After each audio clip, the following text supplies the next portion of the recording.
Welcome to the Caribbean Cricket Podcast, your one-stop shop for all things West Indies cricket. By the fans, for the fans.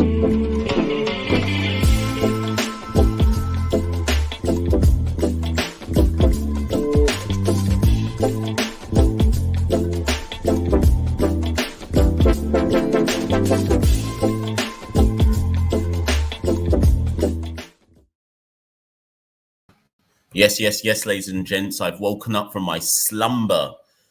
It's day 3 since I've been in the Netherlands, specifically in Amsterdam, here for the 3 ODIs in the ODI Super League between the Netherlands and the West Indies. But more importantly, I'm fresh off the victory in the first ODI yesterday. We won by 7 wickets. By now, you've probably all read your different articles and so on and so forth. But you know what? Given that I'm the only Caribbean journalist covering this, it was so funny yesterday when I got to the ground. Big up Ingrid, who was like the media liaison for the KNCB. She was really, really friendly. All the kind of Dutch-related media were really friendly as well. And everyone was just kind of fascinated. They're like, oh, you're here to cover the West Indies? I was like, yep, I'm the only one. Those of you who are watching on TV, those in the States, big up the States diaspora, big up those back home. A lot of you are watching it on Willow and Flow. Some of you are messaging me saying that you could see me in and around the ground. Because basically, as much as I was there as media, I spent quite a lot of the time just walking in amongst the West Indian fans. I reckon there was about 100. When you kind of counted everyone up dotted around the ground, there's about 100 West Indians there, most of them diaspora. There was a few who I'd met who'd flown over from Antigua, but there was a heavy diaspora. Lots had come from London, some had come from mainland Europe, loads of Guyanese, Jamaicans, Antiguans, Dominicans, Barbadians, met a couple of Trinis as well. So we were well represented from across the different countries, islands, nations within the Caribbean. But like I say, largely as you would expect, given it was in Europe, it was a massive diaspora crowd. Big up the Maroon Platoon, who I met, Martin and Martin. They saw me wearing the Caribbean Cricket Podcast hoodie, and a lot of people are like, actually, sorry. First things first, big up all the people who came up to me and were like, oh, big support of the Caribbean Cricket Podcast. We know your work. Thank you to everyone who kind of came and spoke to me about that. It was good to catch up with people. And for the Maroon Platoon people I met, and some of the elders, and I say that with respect, who I met who have been following West Indies up, down, all around whenever they're traveling. Big up yourselves. It was great to hear your stories. It was great to kind of hear about the legacy and the traditions of following the West Indies. There were lots of people there who are diehard supporters who have literally been everywhere following the team in Maroon. So it was really, really good from a supporter perspective. Forget media. It was really good from a supporter perspective to meet up with everyone. Lots of them who were there yesterday are going to be there on Thursday. I know lots are flying out for Saturday. Saturday's likely to be the biggest event of the 3 games because obviously it's a weekend. Remember, Tuesday and Thursday are workday games. But all that said, really good experience, like I say. The only disappointment for me off the pitch was, and this is something for the KNCB to learn, I think when you play a team like the West Indies and you know there's going to be a massive, well, not massive, but there's going to be a healthy Caribbean following, they missed a trick there yesterday. They missed a trick in not doing like a Caribbean cookout. There is a Caribbean community here in the Netherlands and in particular within Amsterdam. I'm surprised they didn't reach out to some members of the Caribbean community, get them across to the ground to do a bit of a cookout. People were looking for food to eat. Yes, there was food, but you know what I mean. People were looking for drinks to drink. They largely served Heineken. And don't get me wrong, people were still drinking their juice, but basically by 5 o'clock, some people had left the ground to go to the local rum shop to come back into the ground with their produce, because at the end of the day, people wanted their spirit. So I think they missed a trick there in not realizing the audience that was going to be coming and how they could easily have made a bit more money off us as a Caribbean supporter base who would gladly have bought lots of things that were a bit more what we call home comforts. By the end, though, whoever the DJ was, he realized what music had to be played. So there were loads and loads of old-time classics being played, and I'd expect more of the same for that on Thursday and Saturday. But anyways, you lot who've tuned into this video, you haven't come here to just hear about me and my experience in the Tour Diary, although maybe some of you have. You also want to know about the game. Most of you might not have watched it. Remember, there wasn't that many feeds to watch the game. I think those in the US and the Caribbean probably had the best chance of watching it.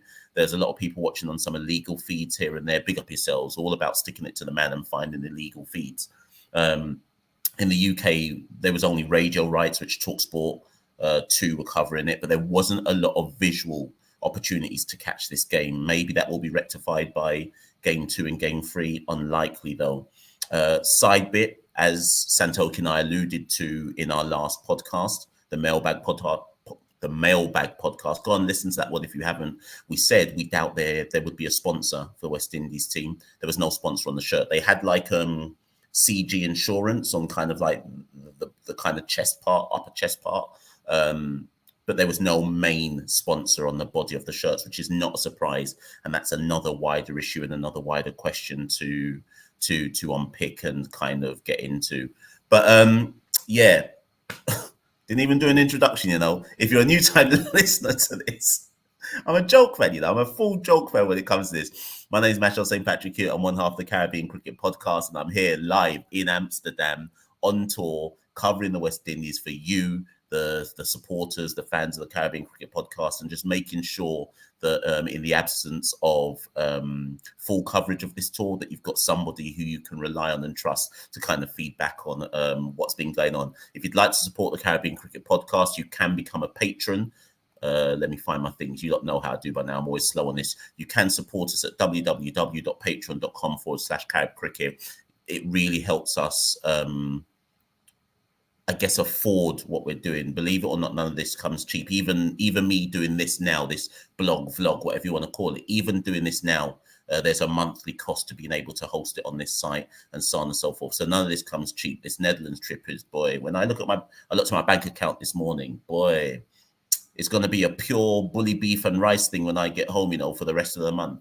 This trip ain't cheap. So if you'd like to support the Caribbean Cricket Podcast and get behind what we're doing, you can support for as little as $2, £2, whatever it is. If you like our work, it just helps us keep going and kind of gets supports like the running costs and so on and so forth, the website, the podcast hosting, this hosting, blah, blah. You know how it goes. But you don't have to do that. But if you do want to just know where we are and where you can find the Caribbean Cricket Podcast, we're on Twitter and we're on Instagram at Carib Cricket. CaribCricket at Carib Cricket on Twitter and Instagram. Facebook, you can search us for Caribbean Cricket Podcast. Basically, just go into Google and type Caribbean Cricket Podcast and you can find all of our stuff. Our website is www.caribbeancricketpodcast.com, and that gives you all the links to the various things as well. Let's get into it.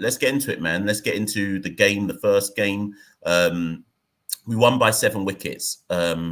Generally speaking, if you hear that a team has won by 7 wickets, you assume that it's been a really comfortable game. And it was. I think it was comfortable. There may be some who will be like, no, it was a lot more tense than that. No, it was comfortable. I think in the last, give or take, what was it? Let me just think off the top of my head. Of the last 6 overs or so, we were always, it was like 30. It was like 39 off 45 balls or something like that. Once you're in those kind of equations, you're going to chase things down easily. I think we won with, let me just double check. I think we won with 2 overs to spare. Yeah, we won with 2 overs to spare. So to me, it was a comfortable victory. That said, there were some strengths and weaknesses with the performances. Those of you who are subscribers to the YouTube channel, you've probably already seen my post-match interview with Akil Hussain. Akil described it as a clinical performance, and I agree with him.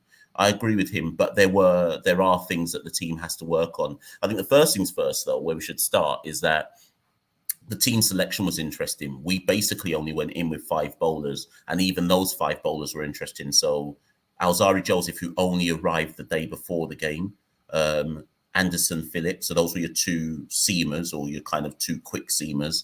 Carl Mayers was like your 3rd seamer, so he had to bowl his full 10, and then your spinners were Hayden Walsh Jr. and Akil Hussain. So those were your 5.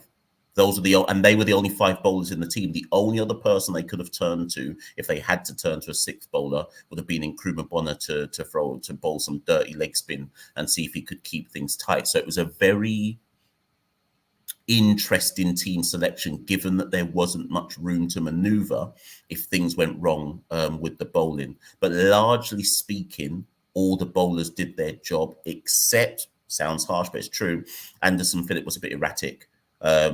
Speaking to the West Indian supporters in amongst the stands, there was some question marks about whether Pooran as captain gave Phillip a field that could help him. I didn't see it like that. I just thought that Phillip he bowled quick. There was a bit of hostility to his bowling, but I just felt that Anderson struggled to bowl to his field. So I don't see it as Pooran's fault for setting the wrong field. I just see it as Anderson's inability in that game to bowl to his field. To me, he was spraying it a bit too much. He wasn't consistent in his line and length. He bowled too many 4 balls for my liking, and the Dutch batsman in particular liked the pace on the ball. But then you have to see that Alzarri Joseph was much tighter, but then Alzarri Joseph is an international, high-quality, experienced bowler. This was only Anderson Phillip's 2nd ever ODI, so we do have to keep that in mind as well. But Alzarri Joseph and Kyle Mayers bowled much tighter and much disciplined lines and lengths on the whole. Mayers took some tap from time to time, but he chipped in with some wickets. So just to kind of recap the bowling performances for the seamers, Alzarri Joseph 1 for 36 off 9, so an economy of 4. Anderson Phillip 1 for 66 off 9, economy 7.33. And Kyle Mayers 2 for 50 off 9, economy 5.55. I would not expect for game 2 that they are going to go in with the same seam attack. I am expecting Jayden Seales to play. I've got no problem with the fact that Jayden Seales didn't play in game 1. Listen, if you're going to give people a go with respect to the Netherlands, if you're going to see if players have got what it takes at the international level, whether you like it or not, the Netherlands is the team, or is one of the teams that you experiment with. So I expect to see Sherman Lewis given the game. I expect to see Jayden Seales rotated in. I don't expect to see the same team for all 3 games, because remember, on Sunday the team flies straight to Pakistan. We should not be experimenting versus Pakistan. It's going to be a much, much, much harder test. So therefore, you're going to have to probably go with what you consider to be your best 11. So I've got no problem with the fact that the lineup was interesting. I get it. I get why you'd kind of rotate and mix and match and have a look at various different combinations and so on and so forth. But like I say, Anderson Phillip had a bit of an inauspicious 2nd ever ODI. He wasn't that good. The spinners, Akil did what Akil does. 2 for 29 off 9, 3.22. Hayden Walsh, the figures don't look as good for Hayden. 1 for 47 off 9, economy 5.22. But Hayden bowled better than that. I think Hayden bowled better than that. And I actually think on the whole, his control was good. Listen, my thing is this. A leg spinner is always going to go for tap. Only the elite leg spinners have full control when they bowl and can tie people up. With respect to Hayden Walsh, he's not an elite leg spinner. He's tidy. He can bowl some exceptional spells. I thought yesterday he was good. I thought he did his job. And the reason why I say that is you have to understand the context of the game. The Netherlands got off to a relative flyer. By the 10th over, I think they were like 60 for none. So they were going at 6s or high 5s or something like that. And it was only when Akil Hussain came on and Hayden Walsh shortly afterwards that we began, and Mayers to an extent, that we began to draw the game back. So at one point, even when the 2nd wicket fell, the Netherlands were 102 for 2 after 20 overs. And it looked like they were on course for like a 300 or something. Granted, they may well have got that if the game hadn't been reduced. But Hayden, Akil and Kyle did really well in the middle overs to bring the game back slowly. They chipping in with some wickets and generally bowling economical spells. Akil in particular. Akil chipped in with 2, but he kept it so tight. And it wasn't, and again, go watch the YouTube interview that I did, or the interview I did with Akil Hussain, and he talked about there wasn't much purchase for the spinners at all. I felt the track was dead. There was a bit of lively movement right at the top of the innings, but other than that, I felt the track was dead. So Akil did really well to keep it tight and only go at 3s. Even Hayden only going at 5s. Did really well in the middle overs to bring it back. And then the rain came. So we got to, or let's say the Dutch got to, I think it was 146 for 4 around the 30th over when the rain came. And the rain, how long? Do you know what? I can't even remember now how much time we missed in the game, because people were just kind of drinking their juice. I went in and out of the press area. I was chatting to the olders about the legacy and history of West Indies cricket. So I got so caught up in chatting to people that I don't think I even fully realised how much time was lost in the game. By the time we resumed, the game had been reduced to 45 overs per team. So when the Dutch came out, it's a different game context there, because they're obviously trying to get as many runs as they possibly can in the remaining 14 overs that they had. And the debutant, Teja Nidamanura, he played a really good innings. He went at a strike rate of 114 or so, 58 or 51 balls. He was striking it really well, 3 4s, 2 6s. I guess the downside for the Netherlands is nobody was really able to stay in and go with him. He needed someone else at the other end to also be going at a strike rate of over 100. But his innings of 58, his innings of 58 not out, helped put up a healthy total and a total that would at least test the West Indies. We got some wickets at the back end. Anderson Phillip got his maiden ODI wicket. LBW, Scott Edwards, the wicket keeper, for 13, and then after that, I'm trying to remember who got the other wickets. Joseph got one. Carl Mayers got Van Beek after he took a bit of tap. So yeah, the bowlers chipped in at the end to make sure that nobody could really stick in with Tasia to get a really, really difficult score for the West Indies to chase. Now at the interval, between innings, the 30-minute interval, I tweeted, I think this is fine. I said the track is flat. I think we'll chase this easily. I said the only way West Indies lose this game is if they beat themselves. Now, obviously, anyone who's a hardcore West Indian supporter, you know that we can lose in any situation. But those who were with me in the ground will back me up and say that I was just saying to everyone, yeah, we'll win this. I genuinely felt there wasn't enough life in the pitch for the West Indies to struggle to chase this. And it was shown with our opening partnership. Brooks came out to open, which was interesting. Yesterday, when I was looking at the possibility of the team, I was like, well, it's going to be King or Mayers surely to open. But it's actually Shamar Brooks. So the two Bayesians opened, Brooks and Hope. And they put together a 100-run partnership, and it was comfortable. It was really, really comfortable. Remember, Hope and Brooks are touch players. They're classy. Saw a couple of classy, classical cover drives from both of them. They're really when they hit those strokes, both Brooks and Hope are classy players. A couple of classy pull shots from Hope. Brooks took, I think it was Van Beek, he took him for a couple 6s at one point. And we reached, when was the partnership broken? We reached 120, and then Brooks was out, caught and bowled. Caught and bowls are funny, aren't they? Because Brooks timed it so sweetly that my head had turned to look at the boundary, because I just assumed he'd smoked it to the boundary. Next thing I hear, everyone's celebrating, or the Dutch fans are celebrating. I'm like, what's going on? And Van Beek had taken a really brilliant, one of those kind of, as it's gone past you, he's caught it. Taken a really brilliant caught and bowled opportunity. Big up Van Beek, really good caught and bowled. Brooks couldn't believe it. So he departed for 60. So we were 120 for 1 at that stage after 23 overs, and we were looking comfortable. Like, okay, yeah, he went, but at no point in Brooks going did you think, okay, now we're going to have a problem. But in classical West Indian style, we then lost wickets in clusters. Nkrumah Bonner went first ball, LBW to Van Beek, who was then on a hat-trick. He didn't get it. Then Pooran came in and was bowled by the spinner. Let me remind myself of that guy's name. He was bowled by the spinner, Aaron Dutt, bowled him. The West Indian fans were cussing. I'm not going to lie. They were cussing when Pooran got out. And the reason why they were cussing is because 2 balls earlier, Pooran had tried to play some ridiculous reverse sweep, got trapped on the pads and was given LBW. He reviewed it. Obviously, in the ground, we can't see the TV because it's low key. We couldn't see a TV screen. Anyways, he reviewed it, and it was given not out on review. 2 balls later, he gets bowled playing an identical shot. Ridiculous.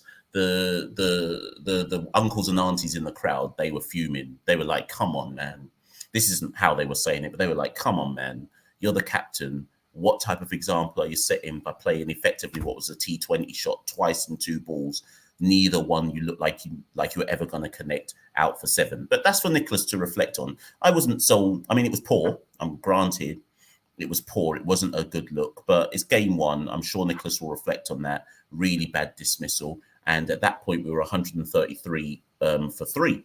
And I guess if you're a West Indian fan at that point, you're like, wait, are we going to find a way to actually contrive to lose this game? But we didn't, because after Pooran was out, Brandon King came in. And what's quite interesting before I kind of go off on this is that I think when King came in, Holt was on 60 odd, maybe. But when King came in, what you have to remember that Brandon King and Shai Holt have just come off the back of centuries. I think roughly both of them got the same 119. Correct me if I'm wrong in the comments, but Holt scored, I think, 119 for Barbados against Guyana, and King scored 119 unbeaten against, was it the No. Who was it again? Yeah, the Windward Islands. So both of them, before flying to the Netherlands, had actually scored centuries in 4-day cricket. And I'm not saying this to say this for saying its sake. Go and look at the Twitter, because you'll see that I said this on Twitter live at the time. Holt looked in touch from ball 1. There are certain innings with Shai Holt in ODI cricket where you just know he's going to score a century. And again, some of the supporters, West Indian supporters I was sitting with, I was saying, I've seen this before. Holt's going to make a century. You can just, there's certain there's an aura Shai has in ODI cricket when you just know, yeah, he's going to cash in fully. And Shai did cash in fully. He ended the innings on an unbeaten 119 of 130 balls, strike rate of 91. Some will say, in the modern day context, a strike rate of 91 isn't good enough. But those who've studied Shai Holt in ODI cricket, this is what he does. He anchors the innings, which allows everybody else, provided they're batting sensibly, to accelerate around him, because they know that Holt's going to do the business at the other end. And at no point did Shai ever look in any kind of problems. So it was a serene knock. His 11th ODI century. He's currently averaging 51 in ODI cricket. We sometimes forget that because of our test match struggles in the last 25 years, we sometimes forget that we do actually have a world-class player in ODI cricket, and Shai Holt is. Come on, we have a West Indian batter averaging over 50 in a format of cricket, and we just sleep on that. Shai is a world-class batter in ODI cricket, and it was just another reminder to us as the fan base of world cricket in general that when this guy gets in, be worried. He's going to score. He's going to score a century more often than not. So big up Shai. Good return to form, and just a reminder to us all about what he produces. I mean, ODI cricket. And big up Brandon. Brandon ended his innings on 58 not out of 51 balls. He looked in very good touch as well. More aggressive than Shai, particularly at the back end when the run rate had got to under 6. When the Brandon just basically started teeing off. And he was looking to end it early. So he ended, like I say, 58 not out of 51, strike rate of 114. And again, Brandon looked really, really comfortable. And that was his maiden ODI 50. So well done to Brandon as well. And in fact, because I found a way to do it, this was the moment. If you haven't seen it, this was the moment when I filmed this as Shai brought up his century.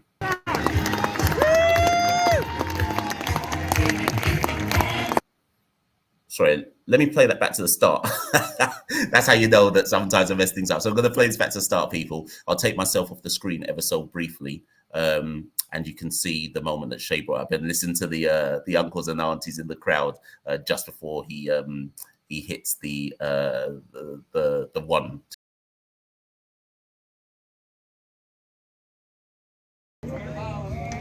Play to this man, number 23. Yeah! 100 for Shai Holt. Yeah! 113 balls. Number 22. Yeah! Our only hope, that's right.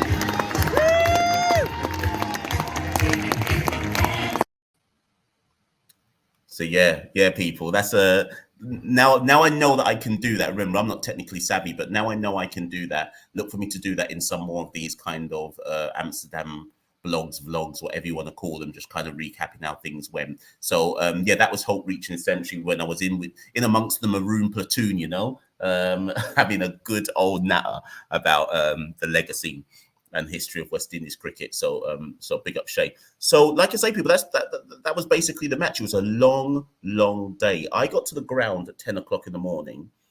I didn't leave the ground until just before 9 p.m. because that rain delay, it only gets dark here at like 9. So they rather than shorten the match significantly, we just played until about 8:20. So boy, I was hungry, out there, man. That's why they need to sort out the Caribbean cookout for the next games because man was starving and cold by the end. But what I'm trying to say here. So yeah, it was a long day. Hopefully it's not as long for game 2 tomorrow. I'm recording this around midday time, Amsterdam. I should really be going out on the roads now to go and do some exploration, go do a bit of a tourist thing before I get ready for game 2 tomorrow. But just in terms of looking forward to just game 2, like I said, I do expect to see some changes. Remember, Romario Shepherd is here. Rovman Powell is here.